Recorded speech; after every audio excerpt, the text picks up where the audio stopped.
नमस्कार दोस्तों, आज हम इस वीडियो में आप लोगों को ओम का नियम क्या है सत्यापन करें। आज हम आप लोगों को बताने वाले हैं। अगर आप लोग मैट्रिक की फाइनल परीक्षा इस बार देने वाले हो तो आपके ये फाइनल बोर्ड परीक्षा में ये 5 नंबर का आएगा और मैं आप लोगों को इस वीडियो में 5 नंबर आपके मुट्ठी में रख देता हूँ। देखो, हर क्वेश्चन याद करने से ही नहीं होता है, बल्कि उसको कैसे हम लिखेंगे, लिखने का तरीका क्या है, आपको वो सबसे पहले पता होना चाहिए। उसके बाद से तो हम लोग सब काम कर ही देंगे, ठीक है ना। तो इस वीडियो में हम आपको यही बताएंगे, तो वीडियो को फुल देखना, क्योंकि इस बार फाइनल बोर्ड परीक्षा में ये आएगा।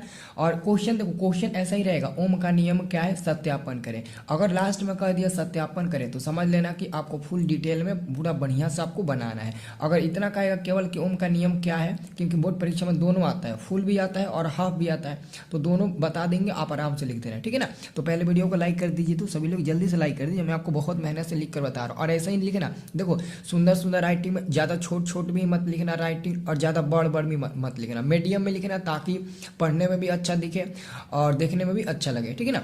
तो देखियो, सबसे पहले आपका जो भी प्रश्न रहेगा, जैसे कि मैंने यहाँ पर 1 लिखा, और हो सकता है यहाँ पर 4 हो, 5 हो, क्वेश्चन नंबर 6 हो, 7 हो, कुछ भी क्वेश्चन नंबर हो, तो आपको लिखना होगा ना। तो आप बीच में यहाँ पर लिखिएगा प्रश्न उत्तर। बहुत लोग यहाँ पर बगल में लिखते हैं, कगरी यानी कि साइड में लिखते हैं, तो आप साइड में मत लिखिएगा। अगर ऐसे मतलब कि सीधा लिखिएगा ना, तो दिखने में अच्छा रहेगा, एकदम आपके पॉइंट पर ही एग्जामिनर का नजर बैठ जाएगा, ठीक है ना।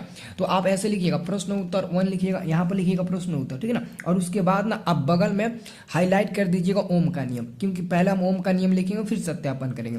तो ओम का नियम लिख देंगे और इसको हम डैश देकर हम लोग लिखना स्टार्ट करेंगे। तो देखो ओम का नियम क्या कहता है। ओम का नियम तो आपको याद होगा, नहीं याद होगा तो लिख लेना इसको कॉपी पर, ठीक है ना। ओम का नियम देखो क्या कहता है। ओम के नियम के अनुसार, ध्यान से देखिए, मैं आपको बता रहा हूँ, ठीक है ना।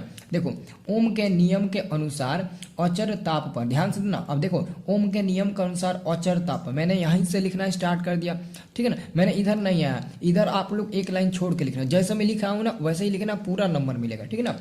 तो ओम के नियम के अनुसार अचर ताप पर किसी चालक से प्रवाहित होने वाली विद्युत धारा आई चालक के सिरों के बीच विभवांतर भी का सीधा समानुपाती होता है। क्या कहता है? ओम के नियम के अनुसार अचर ताप पर किसी चालक से प्रवाहित होने वाली विद्युत धारा चालक के सिरों के बीच के विभवांतर का सीधा समानुपाती होता है, ठीक है। अब देखो नीचे नीचे लिखिएगा, यदि किसी चालक से प्रवाहित होने वाली विद्युत धारा क्या है, आई है, तथा चालक के सिरों के बीच विभवांतर भी हो, तो ओम के नियमानुसार, ठीक है। तो क्या लिखेंगे, तो यहाँ पर आप लोग लिखना ओम के नियमानुसार। ओम के नियमानुसार भी जो होता है ना, वो समानुपाती होता है आई के। तो v बराबर आई इंटू आर। जब आप बीच में से समानुपाती का ये चिन्ह हटा देंगे, समानुपाती का चिन्ह हटा देंगे, तो उसके जगह पर एक आर मान आ जाएगा। और जहां आप लोग लिख दीजिएगा, जहां आर एक नियतांक है, यानी कि आर यहाँ पर एक कांस्टेंट मान है, और आर यहाँ पर किसका काम कर रहा है, आर बाबू यहाँ पर आपका प्रतिरोध है, क्या है, तो आर यहाँ पर आपका प्रतिरोध हो जाएगा। और आपको पता है v क्या है, तो v हमारा वोल्ट हो जाएगा, क्या हो जाएगा, तो v यहाँ पर आपका वोल्ट हो जाएगा, और यहाँ पर आई आपका क्या हो जाएगा, तो धारा हो जाएगा, ठीक है ना।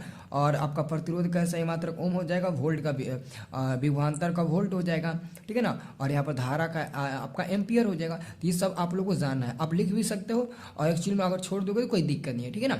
अब उसके बाद से देखो, अगर आपके परीक्षा में ये 2 नंबर का कहता है, तो आप यहीं तक लिखिएगा, यहाँ से लेकर और यहाँ यहीं तक लिखिएगा, जहाँ आर एक नियतांक है। लेकिन अगर ये 5 नंबर का कहता है कि पूरा सत्यापन करें, तो आप लोगों को यहाँ तक बनाने के बाद आपको ये फिगर बनाना है। देख लीजिए, फिगर उतना भारी नहीं है। यहाँ पर हमारा क्या है, तो वोल्ट है, यहाँ पर हमारा एमीटर लगा हुआ है, यहाँ से करंट फ्लो हो रहा है, इधर से करंट आ रहा है, ये हमारा कुंजी हो जाएगा। ये हमारा क्या हो गया, देखो ये छोटा आई का मतलब हुआ ये हमारा माइनस टर्मिनल है, और ये हमारा बड़ा का मतलब हुआ ये हमारा प्लस वाला चिन्ह है, ठीक है, समझ रहे हो ना। प्लस, जैसे आपका बैटरी होता है, उसमें प्लस माइनस का चिन्ह दिया होता है, लेकिन जिसमें प्लस माइनस का चिन्ह न दिया रहे ना, तो उसमें समझना, जो छोटा आपका ऐसा डैश छोटा पाई होगा ना, उसको आप माइनस समझना, जो बड़ा पाई होगा उसको आप प्लस समझना, ठीक है ना। और यहाँ पर मैंने लिख दिया कि जो हमारा ए है ना वो अमीटर है, वी जो है हमारा वोल्ट मीटर है, और ये हमारा जो है ना डॉट जो है वो हमारा क्या ब्रैकेट में डॉट है, वो हमारा क्या दाब पूंजी है, ठीक है ना। इसको आप लोग अच्छे से याद करना, ठीक है। अब देखिए, उसके बाद से हम नीचे लिखेंगे सत्यापन, ठीक है ना, क्योंकि आपको सत्यापन करना है, तो सत्यापन तो आपको लिखना पड़ेगा। देख लीजिए, मैं थोड़ा सा मतलब मीडियम में लिखा हूँ, ज़्यादा बड़ा बड़ा भी नहीं लिखा हूँ, ज़्यादा छोटा छोटा भी नहीं लिखा हूँ, मीडियम में लिखा हूँ, और आप लोग भी मीडियम में लिखने की कोशिश करना है, ठीक है। अब देखो यहाँ पर लिखो सत्यापन। सत्यापन लिखने के बाद डैश देना, फिर लिखना जब दाब कुंजी को दबाकर बैटरी से धारा प्रवाहित की जाती है, तो अमीटर से धारा का मान तथा वोल्ट मीटर से विभवांतर का मान ज्ञात किया जाता है। यानी कि देखो बहुत सिंपल से, दाब कुंजी को दबाकर बैटरी से धारा प्रवाहित किया जाता है तो अमीटर से धारा का मान तथा वोल्टमीटर से विभवांतर का मान ज्ञात कर लिया जाता है। अलग अलग स्थितियों में अमीटर से धारा का मान तथा वोल्टमीटर से विभवांतर का मान ज्ञात कर लिया जाता है। प्राप्त मान से देखने से यह पता चलता है कि विभवांतर का मान दुगुना होने पर ना, जब विभवांतर का मान दुगुना होता है तो धारा का भी मान क्या हो जाता है, दुगुना हो जाता है। जबकि विभवांतर का मान आधा करने पर धारा का मान भी आधा हो जाता है। तो यहाँ पर लिखा जबकि विभवांतर का मान, अब आगे देख लीजिए, देखिए आधा करने पर धारा का मान भी आधा हो जाता है।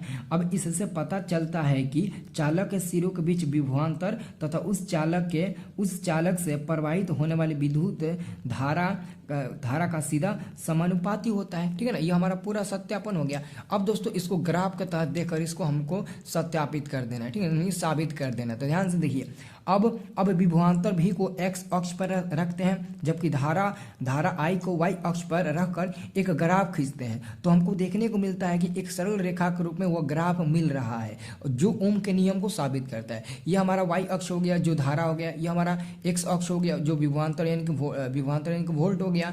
अब इससे ग्राफ खींचते हैं ना, एक सरल रेखा के रूप में हमको एक लाइन मिलती है। थोड़ा सा मेरे से इधर हो गया, एक्चुअली में जब आप इसको आप इंची से बनाओगे ना तो पूरा एकदम करेक्ट मिलेगा, एकदम सीधा मिलेगा। ठीक है ना, तो ये हमारा एक सरल रेखा के रूप में जो हमारा रेखा मिला है यही ओम के नियम को साबित करता है। तो बस इतना ही लिख देना, ठीक है ना। देख लीजिए, आप स्क्रीनशॉट ले सकते हैं।